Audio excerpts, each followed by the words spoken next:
पुष्पदीप ने आइडेंटिफाई कर लिया है कि वीआईपी कौन है 16 तारीख वाला। हुँ, उसके बावजूद एसआईटी उसका नाम डिस्क्लोज क्यों नहीं करती है? हुँ, अगर वो पाक साफ है या उसका कोई हाथ नहीं है इस पूरे हत्याकांड में, हुँ, तो उसका नाम बता दीजिए। हुँ, उसका नाम अभी तक नहीं खोला है एसआईटी ने, जिसको आइडेंटिफाई कर चुके हैं, जिसकी फोटोग्राफ है। लेकिन हमारा तो ये कहना है कि वीआईपी तो एसआईटी को हुँ। पता है, ये तो सरकार के दबाव में डिस्क्लोज नहीं कर रहे हैं। अंकिता हत्याकांड को लगभग 8 महीने से ज़्यादा बीत चुके हैं और कई सवाल ऐसे हैं जो आज भी लोगों के ज़हन में हैं। लोग जानना चाहते हैं कि आखिर उस रात को हुआ क्या था और अंकिता को न्याय में इतनी देरी क्यों हो रही है। वहीं ये मामला अब उत्तराखंड हाई कोर्ट से सुप्रीम कोर्ट पहुंच गया है और इस पे हमारे साथ बातचीत करने के लिए मौजूद हैं सोशल एक्टिविस्ट और पत्रकार आशुतोष नेगी। आशुतोष नेगी वो शख्स हैं जो शुरू से अंकिता भंडारी हत्याकांड को उठाए हैं और उसके बाद लगातार फॉलोअप भी कर रहे हैं। उत्तराखंड हाई कोर्ट भी गए और वहां पर जो उनकी प्ली थी उसको रिजेक्ट किया गया, जिसके बाद अब वो सुप्रीम कोर्ट भी पहुंचे हैं। तो अधिक जानकारी के लिए उनसे बात करते हैं। सबसे पहले तो नेगी जी बहुत बहुत धन्यवाद, आपका आपने समय दिया। धन्यवाद आपका भी, आपने समय निकाला इस और गंभीर मुद्दे को उठाने का। इसमें मीडिया का बहुत ज़्यादा योगदान है, क्योंकि आपने शुरू से ही देखा जी कि सोशल मीडिया के थ्रू ये जो लड़ाई है जी वो जिंदा रह पाई है। इसके लिए आपको बहुत बहुत धन्यवाद जी। और शुरू से आप ये मुद्दा उठा रहे हैं और इसमें कई सारी कठिनाइयाँ आई। आपको धमकी भरा फ़ोन भी आया जो काफ़ी एक मामला बन गया था और आपके साथ साथ दो अन्य पत्रकारों को भी धमकी भरा फ़ोन आया। आप लगातार इस केस को फॉलो अप कर रहे हैं। अब ये मामला सुप्रीम कोर्ट में पहुंच चुका है। तो सुप्रीम कोर्ट ने, सबसे पहले आप हमें ये बताइए कि सुप्रीम कोर्ट ने एसएलपी एक्सेप्ट करते हुए क्या कहा है। देखिए, जो हमारी एसएलपी है वो हाई कोर्ट के उस ऑर्डर के खिलाफ है, हम्म, जिसमें उन्होंने डिनाई कर दिया था कि सीबीआई जांच की आवश्यकता नहीं है अंकिता केस में, और एसआईटी जो है वो परफेक्ट इन्वेस्टिगेशन कर रही है। हम्म, तो हमारी जो एसएलपी एक्सेप्ट हो गई है, क्रिमिनल जो एसएलपी है, उसका साफ मतलब ये है कि कहीं ना कहीं सुप्रीम कोर्ट ने स्वीकार कर लिया है कि high court was wrong, hmm, somewhere high court was wrong. Hmm, this is now is on cards hmm, that high court was wrong in some way। तो ये चीज़ इस्टेब्लिश हो गई है। अब जब इनकी वो आ जाएगी, स्टेटस रिपोर्ट आ जाएगी 2 हफ्ते के अंदर, तो वहाँ पे पढ़ी जाएगी नेचुरली। जज जो है उसमें जोसेफ साहब हैं, नागरत्ना है, मिसेज जस्टिस नागरत्ना है, वो पढ़ेंगे। हम्म, और उसके बाद वो भी कुछ निकालेंगे कि वाकई एसआईटी ने किया क्या है इसमें, हम्म, क्योंकि हमें तो नहीं लगता है कि जो 302 है वो ढंग से इस्टेब्लिश हो पा रहा है इस मामले में, हम्म, क्योंकि वीआईपी का एंगल ही गायब कर दिया। हम्म, अब वीआईपी का जब एंगल गायब आपने कर दिया, तो मोटिव गायब हो गया हम्म, कि मर्डर के पीछे मोटिव क्या है। किसी हम्म, छोटे मोटिव के लिए मर्डर नहीं होता है। हम्म, और यही हम हाई कोर्ट में भी कह रहे थे कि जो वीआईपी एक्स्ट्रा सर्विस मांग रहा था और उसके हम्म, लिए अंकिता मना कर रही थी, जब उसने मना किया और इन लोगों को लगा कि वीआईपी का नाम एक्सपोज होगा, हम्म, तो इस वजह से इन्होंने इसे मारा है। हम्म। और उस वीआईपी को पूरे इन्वेस्टिगेशन से ही गायब किया है एसआईटी ने, ये हमारा कहना है। और इसी आधार पे हम सुप्रीम कोर्ट में भी गए हैं कि भाई उस वीआईपी का पता लगाया जाना जरूरी है। एक तरफ सरकार कह रही है और पिछली जो विधानसभा हुई थी, जिस देहरादून में जो विधानसभा रखी गई थी, उसमें मंत्री प्रेमचंद अग्रवाल ने भी बयान दिया था कि जो वीआईपी का नाम बार बार सामने आ रहा है वो कोई वीआईपी नहीं है, बल्कि वो एक कमरा है जो कि जिसे प्रेसिडेंशियल स्वीट कहते हैं। और एसआईटी की तरफ से भी ये बयान आए हैं।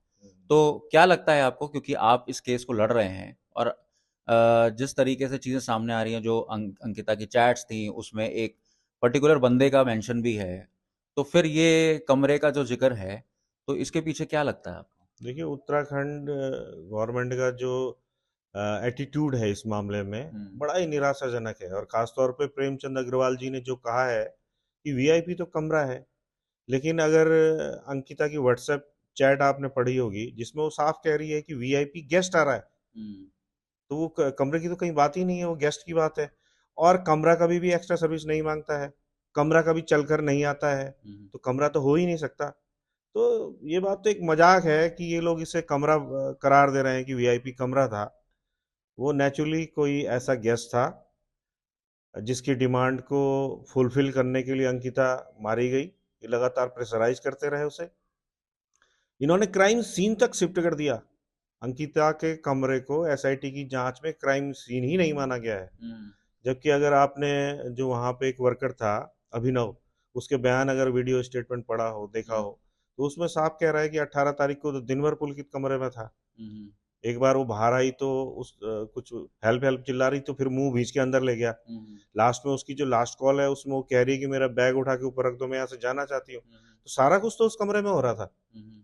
और 20 तारीख को, 18 तारीख को जब ये मिस हुई थी, 20 को जब अंकिता के फादर वहां पे गए तो वो प्रॉपर हालत में था कमरा, उसमें चद्दर उद्दर बिछी थी, सब कुछ था। लेकिन 23 तारीख को जिस दिन ये गिरफ्तार हुए और मैं भी वहां पे गया था, हम्म। चद्दर भी गायब थी, हम्म। सारी चीजें गायब थी। तो हमें तो ये लगता है कि सारे एविडेंस पहले ही गायब कर दिए गए वहां से। जो उसके अंदर कमरे के अंदर एविडेंस मिल सकते थे वो गायब कर दिए गए। और जो की एविडेंस मोबाइल था, हमें तो ये भी लगता है कई बार कि उस हम्म। मोबाइल में भी, अंकिता के मोबाइल में भी हो सकता है कोई वीडियो एविडेंस रहा हो, हम्म। उसमें कोई ऐसी कॉल रिकॉर्ड रही हो और कोई चैट हो हम्म। जो वीआईपी का नाम खोल सकती थी। हम्म। तो इन लोगों ने सबसे पहले, देखिए आप बता रहे हैं कि पुलकित कह रहा है कि मोबाइल नदी में फेंक दिया, ये कर दिया। ये फेंकने की जो घटना है इसको गंभीरता से लेना चाहिए था एसआईटी को, और मोबाइल रिकवर करने की कोशिश होनी चाहिए थी। हम्म। तो उससे इस्टेब्लिश हो जाता है कि उस मोबाइल के अंदर क्या था। हम्म। हमें तो लगता है कि मोबाइल के अंदर इतना कुछ था जिससे सारे केस का खुलासा हो जाता। लेकिन मोबाइल की रिकवरी, ना तो पुलकित का ओरिजिनल मोबाइल मिला, ना अंकिता का ओरिजिनल, जो एक ही मोबाइल था उसके पास तो वो हम्म। मिला, ना ये कॉल रिकॉर्ड्स बता रहे हैं कुछ, कोई डाटा नहीं दे रहे हैं इस तरह का। अगर ये डाटा निकल आए तो इससे ही केस का खुलासा हो जाए और वीआईपी का पता चल जाए। वीआईपी की अगर हम बात करें, जब हमने पुलिस से बात करी थी तो हमें ये बताया गया था कि जो गेस्ट होते हैं रिजॉर्ट के, जो प्रेसिडेंशियल स्वीट में भी ठहरते हैं या जिनका नाम लिया जा रहा है, तो गेस्ट लिस्ट भी हमने चेक करी है और हमने उन लोगों से तफ्तीश भी करी है, उन लोगों को इंटेरोगेट भी किया है, और ऐसा कुछ मामला निकल के नहीं आता है कि कोई इस तरीके का वीआईपी था। हालांकि जो विक्टिम है यानी कि अंकिता अंकिता की जो चैट्स हैं वो ये बताती हैं कि कोई एक शख्स था, चाहे वो प्रेसिडेंशियल स्वीट का गेस्ट था या कोई और कमरे का गेस्ट था, वो डिमांड कर रहा है एक्स्ट्रा फेवर्स की, जिसको लेकर पुलकित भी लगातार फोर्स बना रहा है, अंकिता के ऊपर दबाव बना रहा था। तो आपके संज्ञान में कुछ ऐसे नाम आए जो आपको लगता है कि मतलब क्योंकि आप इस केस में लगातार छानबीन कर रहे हैं, खुद इन्वेस्टिगेट कर रहे हैं, तो आपको कुछ ऐसे नाम सामने आए, कौन लोग हो सकते हैं ये? देखिए हमें जो पता चला है, हम्म। दो चीजें हैं इसमें। हम्म। एक तो देखिए कि 16 तारीख को भी वहां पे एक वीआईपी गेस्ट आया था, हम्म। जिसे पुष्पदीप ने कहा था कि वहां कोई एक ऐसा गेस्ट आया था जिसके साथ 6-7 बाउंसर थे। हम्म। तो जब हाईकोर्ट में हमने इस बात को रखा, क्योंकि उससे पहले एसआईटी ने इस पॉइंट पे कोई इन्वेस्टिगेशन नहीं किया था, हमने हाईकोर्ट में बाकायदा पुष्पदीप का एफिडेविट फाइल करके वहां पे इस बात को रखा कि पुष्पदीप उस गेस्ट को पहचान सकता है। हम्म। एसआईटी ने कोशिश ही नहीं करी उसे उसको शिनाख्त कराने की। तो उसके बाद पुष्प को जो है एसआईटी ने बुलाया और उसको कुछ फोटोग्राफ्स दिखाई दिए, ये कि भाई ये लोग हो सकते हैं, ये लोग हमारे पास ये फोटोग्राफ हैं, ये लोग वहां आए थे। हम्म। तो इसका मतलब एसआईटी के पास कुछ फोटोग्राफ तो हैं, हम्म। तभी तो दिखाए। हम्म। और उनमें से एक को पुष्प ने आइडेंटिफाई किया हम्म। कि ये 16 तारीख वाला वीआईपी है। हम्म। तो हमारी ये भी थ्योरी है कि ऐसा भी संभव है कि वो 16 तारीख वाला जो शख्स है जिसे पुष्प आइडेंटिफाई कर चुका है, वही असल वीआईपी हो। तो इसका मतलब ये है कि पुष्पदीप जो इकलौता गवाह है इस केस का, जो बड़ा गवाह है इस केस का, उसने शिनाख्त कर ली है कि वो वीआईपी कौन था, और उसके बावजूद पुलिस कह रही है कि कोई वीआईपी जी, नहीं है। हमने सुप्रीम कोर्ट में भी ये बात रखी है हम्म। कि पुष्पदीप ने आइडेंटिफाई कर लिया है कि वीआईपी कौन है, 16 तारीख वाला। हम्म। उसके बावजूद एसआईटी उसका नाम डिस्क्लोज क्यों नहीं करती है? हम्म। अगर वो पाक साफ है या उसका कोई हाथ नहीं है इस पूरे हत्याकांड में, हम्म। तो उसका नाम बता दीजिए। हम्म। उसका नाम अभी तक नहीं खोला है एसआईटी ने, जिसको आइडेंटिफाई कर चुके हैं, जिसकी फोटोग्राफ है। हम्म। अब दिक्कत यह है कि पुष्पदीप दूसरे स्टेट का है, जम्मू कश्मीर हम्म। का। हम्म। वो उस आदमी को नहीं जानता है कि वो कौन है, लेकिन वो शक्ल से तो आइडेंटिफाई कर चुका है। एसआईटी तो जानती है ना वो कौन है, तो एसआईटी क्यों सामने नहीं रखती कि वो कौन है? हम्म। तो ये सुप्रीम कोर्ट में क्वेश्चन रेज हो चुका है, और जब आगे सुनवाई होगी तो इसको भी गंभीरता से हम देखेंगे कि ये व्यक्ति कौन है। दूसरा जो आपका सवाल है कि कौन लोग वीआईपी हो सकते हैं। तो ये पूरा हमारे पास इनपुट है कि वहाँ पर आरएसएस के काफ़ी लोग, संगठन के काफ़ी लोग, बीजेपी संगठन के काफ़ी लोग, हुँ, इनके विधायक, मंत्री, तमाम लोग वहाँ पे लगातार जाते थे। हुँ, वहाँ पे तरह-तरह की वहाँ पे डीलिंग होती थी। इवन टिकट के बँटवारे तक उस जगह पे होते थे और हुँ, पैसे का लेन-देन वहाँ पे होता था। हुँ, तो वहाँ पे कोई भी बड़ा आदमी जो कि सत्ताधारी पक्ष से जुड़ा हुआ है, मेरा दावा है कि वो है, और अगर वो ना होता तो शायद अब तक तो उसे सरकार ही पकड़वा देती। वो है और उसे बचाने का प्रयास हो रहा है। अब तमाम नाम आए हैं, आपने भी नाम सुने होंगे। हुँ। लेकिन अभी हमारे पास ऐसा कोई पुख्ता प्रमाण नहीं है कि हम उनका नाम लें। जिस दिन प्रमाण आ जाएगा तो हम खुद ही प्रेस करके आप लोगों को बुलाएंगे और बताएंगे कि ये वीआईपी है। सोशल मीडिया पे भी चर्चाएँ चल रही थी, उस जो वीआईपी है उसके हुलिया की बातचीत हो रही थी। आपने भी सोशल मीडिया पे उसका ज़िक्र किया था। कांग्रेस नेता हरीश रावत ने भी उस हुलिये का ज़िक्र किया था। तो ये सारी चीज़ें जो हैं ये अंदर से निकल के आई हैं कहीं न कहीं। हम्म, तो इस पे इसके बावजूद एसआईटी कहती है कि कोई हम्म, वीआईपी नहीं है, ये कमरा है। हम्म, और आप कह रहे हैं कि पुष्पदीप ने हम्म, आइडेंटिफ़ाई कर लिया है उस हम्म, वीआईपी को। हम्म। वहीं आपने लगातार एसआईटी की जो कार्य प्रणाली है, उस पे भी सवाल उठाया है कि एसआईटी ठीक से जाँच नहीं कर रही है। ऐसा आप क्यों सोचते हैं? देखिए, एसआईटी ने पहले तो क्राइम सीन ही शिफ्ट कर दिया। हुँ, कमरे को ही क्राइम सीन नहीं बता रही है एसआईटी। हुँ, जो चार्जशीट आई है उसमें केवल ये है कि वो नदी किनारे कोई जो चीला बैराज है हुँ, उसे क्राइम सीन बता रहे हैं। हुँ, भाई वो तो अक्यूज कह रहे हैं ना कि हुँ, हमने वहां जाके धक्का दे दिया। हुँ, हुँ, आपने क्या इन्वेस्टिगेट किया? हुँ, जहाँ पे हॉस्टेज बना के रखा हुआ था, अंकिता को कमरे में बंद करके रखा हुआ था, वो हेल्प हेल्प चिल्ला रही थी, जहाँ उसका बेड था, जहाँ पे इतने दिनों से वो थी, उसको आप क्राइम सीन नहीं मान रहे हैं। और 23 तारीख को तो धामी जी का खुद ट्वीट है हुँ, कि हम उस रिजॉर्ट को तोड़वा दिया है। ये तो क्या ये एक पॉलिटिकल मूव नहीं था हुँ, रिजॉर्ट को तोड़वाना? क्योंकि पौड़ी के जो डीएम थे जोगदंडे, उन्होंने डिनाई किया कि हमने रिजॉर्ट नहीं तोड़वाया। हुँ, ये तो आपके पास भी वीडियो स्टेटमेंट होंगे। हुँ, तो ये पॉलिटिकल एक मूव था कि इस रिजॉर्ट को तोड़िए, और स्पेशली उस कमरे को क्यों तोड़िए? आप कुछ और हिस्सा भी तो तोड़ सकते थे। आप अंकिता के कमरे को टारगेट करके तोड़ते हैं तो क्या हम इसके क्या मतलब निकालें? हुँ। भाई आप क्राइम सीन को डैमेज कर रहे हैं, एविडेंस खत्म कर रहे हैं, और इसकी क्या मीनिंग हो सकती है? तो अब ये सुप्रीम कोर्ट देखेगा कि इसमें क्या करना है। हाई कोर्ट ने रेणु बिष्ट जो यमकेश्वर की विधायक हैं और जिन्होंने रात में वहाँ पहुंची और उस समय बुलडोज़र चल रहा था और उन्होंने सोशल मीडिया पे भी पोस्ट किया कि मैंने पहाड़ की बेटी को न्याय दिलाया है, इस तरीके की पोस्ट सोशल मीडिया पे उन्होंने डाली थी। वहीं उत्तराखंड पुलिस का भी उसी समय ट्वीट आता है और मुख्यमंत्री पुष्कर सिंह धामी का भी ट्वीट आता है कि हमने बुलडोज़र की कार्रवाई कर दी है। तो इसका मतलब सरकारी कार्रवाई थी, ये इस बात की पुष्टि करती है क्योंकि ट्वीट्स में ये सब मेंशन है। लेकिन हाई कोर्ट ने रेणु वेस्ट को लेकर क्या टिप्पणी करी है? देखिए, हाई कोर्ट ने बड़ी एक मैं कहूँगा कि हमें तो अच्छा नहीं लगा, खैर, क्योंकि हम तो अंकिता को न्याय दिलवाना चाह रहे हैं। हुँ, हाई कोर्ट ने एक बहुत सरल सी भाषा में कह दिया कि साहब भावनाओं में बह के उन्होंने कर दिया होगा। हुँ, तो भावनाओं में बह के तो आदमी कुछ भी कर सकता है, किसी को मार दे, हुँ, किसी को, अब जैसे ये अक्यूज भी कह सकते हैं कि हमने भावनाओं में धक्का दे दिया है। हुँ, हुँ, तो क्या अपराध खत्म हो जाता है? हुँ, अपराध तो अपराध ही रहेगा। हुँ, एक क्राइम सीन को नष्ट करना एक बड़ा अपराध होता है, हुँ, और उस पे एक मुकदमा कायम होना चाहिए था रेणु बिस जी पे, हुँ, नहीं हुआ। तो हमें तो ये बात हमारे गले के नीचे से नहीं उतरती, और अब हम सुप्रीम कोर्ट इसी वजह से गए हैं कि हाई कोर्ट के ऑर्डर में कई खामियां हैं। इसके अलावा एक खामी सुप्रीम कोर्ट ने खुद पकड़ी है। उसमें बताया गया है कि जो पी रेणुका देवी है एसआईटी की चीफ, वो दूसरे स्टेट से आती हैं। हुँ, तो उस ऑर्डर में पढ़ के तो ये लग रहा है कि जो एसआईटी है it is headed by the officer of Tamil Nadu और Kerala, hmm, which is native place of P Renuka Devi. Hmm, hmm, तो ऐसा तो है नहीं। Hmm, she is officer of Uttarakhand cadre, hmm, IPS officer of Uttarakhand cadre. Hmm, तो सुप्रीम कोर्ट ने भी उस पर टिप्पणी की है कि दिस इज मिसलीडिंग, ये मिसलीड करता है ये सेंटेंस। हुँ, मतलब ऐसा लगता है इससे कि एसआईटी जो है वो, उसकी हेड जो है दूसरे स्टेट की है। हुँ, ऐसा तो नहीं है। हुँ, अगर वो वहाँ तमिलनाडु या केरल में पैदा हुई, लेकिन ऑफिसर तो उत्तराखंड सरकार की है। हुँ। उत्तराखंड सरकार का दबाव उनके ऊपर हो सकता है। तो ये बात भी सुप्रीम कोर्ट की समझ में आई है कि इसमें कुछ ना कुछ गड़बड़ झाला है। अभी अगर अंकिता के माता-पिता की बात करें, क्योंकि आप लगातार उनके साथ जुड़े हुए हैं और उनके साथ ही हैं, तो उनकी क्या अभी मनोदशा है? क्योंकि शुरू में तो वो उनकी माताजी की तबीयत भी काफ़ी ख़राब थी। अभी वो किस परिस्थिति से गुज़र रहे हैं? अभी उनकी क्या स्थिति है?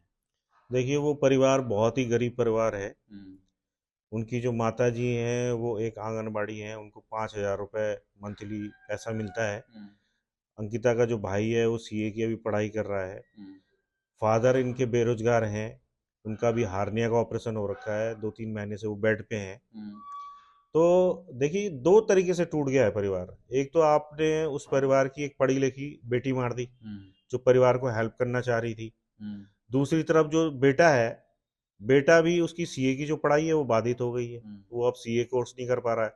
माँ बाप डर रहे हैं कि उसको पढ़ाई के लिए बाहर कैसे भेजें। हुँ, ऊपर से सरकार के जितने वादे थे, चाहे सरकार ने कहा कि वहाँ पे एक नर्सिंग कॉलेज है, वो अंकिता के नाम पे हो जाएगा, हुँ, वो नहीं हुआ। हुँ, सरकार ने बोला कि यहाँ से एक सड़क वहाँ से जोड़ दी जाएगी अंकिता के घर हुँ, तक, वो नहीं हुआ। सरकार ने तमाम वादे करी कि उनके घर तक पानी पहुँचाएगा। घर तक पानी तक नहीं है, बेसिक एमिनिटीज़ तक नहीं पहुँच पाई। हुँ, हुँ, मतलब सरकार ने मरहम लगाने का भी कोई प्रयास नहीं किया, इससे उनका दुःख और ज़्यादा बढ़ गया है। हुँ, तो हमने तो धामी जी जब पौड़ी आए थे हाल में, तो उनसे अनुरोध किया था कि भाई कानूनी लड़ाई तो चलती रहेगी, लेकिन जो चीज़ें आप कर सकते हैं वो तो करिए। हुँ। लेकिन सरकार उसमें भी फेल रही है, तो ये दुःख तो है ही उन्हें। एक सदमे की स्थिति में है परिवार। परिवार को एक उम्मीद थी कि पुलकित और अंकित गुप्ता और सौरभ भास्कर का नार्को टेस्ट होगा। अब वो नार्को टेस्ट पे भी स्टे लग गया है। जी, जी। तो उस पे नार्को टेस्ट का पे जो स्टे लगाया, उस पे हाई कोर्ट का क्या कहना था? और क्या आपने वो सुप्रीम कोर्ट में भी वही हलफनामा दिया है कि नार्को टेस्ट करवाया जाए इसका? देखिए नार्को टेस्ट की लीगल वैल्यू कुछ नहीं होती है। हुँ, वो खाली एक क्लू मिल सकता है कि भाई वो बता दे कि भाई हमने ये किया वो किया, तो उससे कुछ अंदाज़ा लगाया जाए कि ये कौन वीआईपी हो सकता है। हुँ, हुँ, लेकिन हमारा तो ये कहना है कि वीआईपी तो एसआईटी को पता है। हुँ, पता है, ये तो सरकार के दबाव में डिस्क्लोज नहीं कर रहे हैं। अब चलिए आप अगर ये नौटंकी कर भी रहे हैं कि नार्को टेस्ट कराएंगे आप, तो करवा दीजिए। उसमें भी आपके सरकारी वकील पैरवी नहीं करते हैं। अगर आप ढंग से पैरवी करते तो पुलकित को इस पे स्टे कैसे मिल गया? हुँ, आपके वकील ने क्या वहां पे पैरवी करी? मतलब ऐसा अक्यूज पूरा स्टेट जिसे चाहता है कि इसका नार्को टेस्ट हो, आपके सरकारी वकील वहां पे क्या पैरवी कर रहे हैं? हुँ। और मैं बताऊं कि मैं आपको बताऊं कि बहुत चुपके से नार्को टेस्ट की जो स्टे लेने हाईकोर्ट गया, हमें पता तक नहीं चला। अच्छा। अदरवाइज हम भी प्रोटेस्ट करते हैं हुँ, कि भाई इसका नार्को टेस्ट पे इसको स्टे नहीं मिलना चाहिए था। तो ये तमाम चीज़ें चल रही हैं पैरेलल, और कहीं ना कहीं पैसे वाले लोग ये हैं, सरकार में इनके संपर्क हैं, हुँ, तो ये जगह जगह जांचों को प्रभावित कर रहे हैं, हाई कोर्ट में गड़बड़ियां कर रहे हैं। हुँ। अभी सुप्रीम कोर्ट भी पहुंच जाएंगे। लेकिन हम भी लड़ेंगे, पूरा हिम्मत से लड़ेंगे। जनता हमारे साथ है और उससे हमारा जो है मनोबल ऊंचा है। और देखिए ये कोई हमारी व्यक्तिगत लड़ाई नहीं है। अगर इस मामले में हमने अंकिता को न्याय दिला दिया, तो कई अंकिताएं सुरक्षित हो जाएंगी, यही हमारा मकसद है। जी। तो अंकिता का जिस तरीके से केस चल रहा है, हाई कोर्ट में आपको रिजेक्शन मिला, अब आप सुप्रीम कोर्ट में गए हैं। किरण नेगी भी एक हमारे सामने एक एग्जाम्पल है, जो न्याय के लिए लगातार गुहार लगा रहे हैं। उनको काफ़ी समय हो चुका है। तो अंकिता की लड़ाई कितनी लंबी चलेगी? देखिए अंकिता की लड़ाई तो अभी शुरू हो रही है। हुँ, किरण का केस 2012 का है, हुँ, तो 12 और 11 साल हो चुके। और वो मामला लोअर कोर्ट से हाई कोर्ट से चल के सुप्रीम कोर्ट बहुत जल्दी पहुंच गया था। 10-12 साल सुप्रीम कोर्ट पेंडिंग रहा। इस केस में डिफरेंस ये है कि अभी तो मामला सुप्रीम कोर्ट पहुंचा नहीं है। मतलब जो ट्रायल है वो जो उस पे चलता है, सेशन में चलता है, हुँ, फिर हाई कोर्ट में जाता है, हुँ, फिर उसको सुप्रीम कोर्ट में चुनौती मिल रही है। उस स्तर पे हम सुप्रीम कोर्ट नहीं गए हैं। हुँ, हम तो इन्वेस्टिगेशन के स्तर पे ही चले गए हैं कि हुँ, इन्वेस्टिगेशन ही प्रॉपर नहीं हुआ है। हुँ, हुँ, क्योंकि हमें पता है कि जब किरण नेगी का इतना मजबूत case supreme court turn down कर सकता है, हुँ, अक्यूज को बाइज्जत बरी कर सकता है, हुँ, तो अगर केस हमारा इन्वेस्टिगेशन के स्टेज पे कमजोर होगा, 302 अगर प्रॉपरली हम स्टैब्लिश कोर्ट में लोअर कोर्ट में स्टैब्लिश न कर पाए, हुँ, तो ये मुकदमा तो खत्म हो जाएगा। ये 4-5 साल की इन्हें जेल होगी, ये बाहर आ जाएंगे। तो इसी हमारी अभी जो लड़ाई है, हमारी प्रॉपर इन्वेस्टिगेशन की है कि मोटिव पता चले। मोटिव जो है हमारा साफ कहना है कि वीआईपी है मोटिव, कि वीआईपी को बचाना है आपको। और वीआईपी को बचाने के लिए पुलकित, सौरभ भास्कर और अंकित गुप्ता ने अंकिता को मारा, और उसके बाद एसआईटी भी उस वीआईपी को बचा रही है और सरकार भी बचा रही है, ये हमारा कहना है। तो सबसे पहले उस वीआईपी का पता लगना जरूरी है। और मैं आपके चैनल के माध्यम से भी अनुरोध करना चाहता हूं कि अगर किसी के पास भी कोई क्लू है, कोई एविडेंस है वीआईपी से रिलेटेड, तो वो हमें दे। हम उसको बाकायदा प्रेस कॉन्फ्रेंस करके उसका खुलासा करेंगे, और जिस दिन उसका खुलासा हो जाएगा उस दिन के बाद, चाहे हमारी सुप्रीम कोर्ट में लड़ाई है, चाहे लोअर कोर्ट में लड़ाई है, वो लगभग हम जीत जाएंगे। तो इसी वजह से हमारी सारी मेहनत जो है वो वीआईपी पे चल रही है, और उम्मीद करते हैं कि सुप्रीम कोर्ट से हमें न्याय मिलेगा। सुप्रीम कोर्ट ने एसएलपी आपकी एक्सेप्ट कर ली है। अब ये केस कब से शुरू होगा? और सुप्रीम कोर्ट ने उत्तराखंड सरकार को क्या कहा है? क्या उत्तराखंड सरकार को फटकार भी लगाई है? और किस तरीके से अब ये केस आगे बढ़ेगा? देखिए, उत्तराखंड सरकार को एग्जैक्टली फटकार तो मैं अभी नहीं कहूंगा, जी, क्योंकि स्टेटस रिपोर्ट अभी आएगी पहले। जी, और जब स्टेटस रिपोर्ट आएगी, तो क्योंकि वो बंद लिफाफे में देने को कहा गया है, जी, तो नेचुरली उसकी गोपनीयता बरकरार रखना चाह रहे होंगे जज साहब। जी। तो वो पढ़ेंगे उसे, हुँ, पढ़ने के बाद फिर वो एनालाइज करेंगे कि सरकार को क्या बोलना चाहिए, तो उसके बाद वो फर्दर डायरेक्शन देंगे। तो अभी तो ये है कि 2 हफ्ते का समय है, 27 मार्च के आसपास ये केस लगेगा, हुँ, हुँ। और तब तक स्टेटस रिपोर्ट आ जाएगी। और हम तो यही उम्मीद करते हैं कि जोसेफ साहब हैं, जस्टिस मिसेस नागारत्ना जी हैं, वो हुँ, इसको पढ़ेंगी, तो उसके बाद जो हमें लग रहा है वो उन्हें भी लगेगा कि गड़बड़ हो रहा है, हुँ। तो फिर सीबीआई जांच के लिए होगा, ये हमें लगता है। एक चीज़ और ये सवाल पूछना चाहूँगा आपसे, अंकिता हत्याकांड के बाद आपने कुछ रिज़ॉर्ट्स को लेकर भी मुद्दा उठाया था कि रिज़ॉर्ट्स में किस तरीके से रिज़ॉर्ट चल रहे हैं, ख़ास तौर से जो गंगा भोगपुर और यमकेश्वर का क्षेत्र है। तो वहाँ पर महिला सुरक्षा को लेकर क्या सरकार उतनी सजग हुई है कि अभी भी स्थिति वैसी ही है? देखिए, मैं तो आपसे निवेदन करूंगा कि आप भी एक बार वहां जाइए। हुँ, और मुझे ये जानकारी मिली है कि जब मैंने वो वीडियो पोस्ट किया था, उसके बाद पिछले कई महीनों से वहाँ खुले में शराब नहीं पी जा रही है, क्योंकि उसके बाद उसका इतना खौफ पैदा हुआ उस वीडियो का, और मेरे ख्याल से कुछ प्रशासनिक कार्रवाई कुछ हुई होगी, हुँ, हुँ, तो अब लोग डर गए हैं और खुले में शराब नहीं पी रहे हैं, तो उससे महिलाओं की सुरक्षा बढ़ी है। तो अगर मुझे लगता है कि अगर इस तरह के हमारे मीडिया के हमारे जो दोस्त हैं, वो इस तरह के खुलासे बीच-बीच में करते रहें कि हाँ, ये गड़बड़ हो रहा है, तो उससे कंट्रोल होता है, एक डर पैदा होता है और लोग नहीं करते। तो ऐसा तो हुआ है, लेकिन ऐसा भी नहीं है कि बिल्कुल ज़ीरो हो गया है।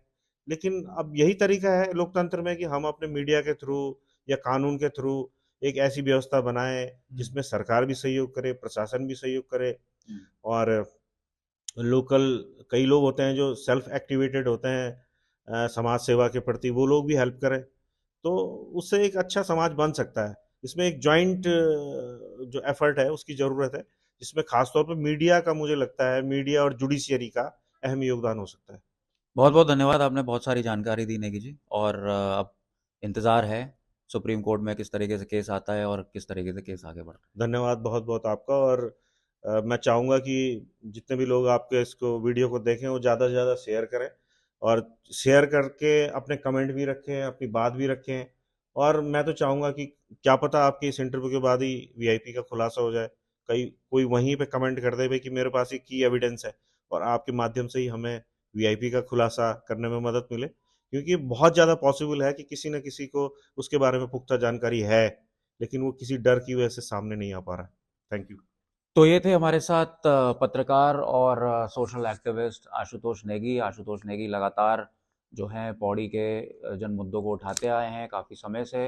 इसके बाद उन्होंने अंकिता भंडारी केस को प्रमुखता से उठाया और उसके बाद उनको धमकियाँ भी मिली, लेकिन वो नहीं रुके। अब मामला सुप्रीम कोर्ट तक पहुंच चुका है और अब देखना होगा कि सुप्रीम कोर्ट की सुनवाई किस तरीके से शुरू होती है। सबकी निगाहें इसी बात पर हैं कि वो वीआईपी का नाम का खुलासा कब होगा। अंकित शर्मा, देहरादून से उत्तराखंड तक।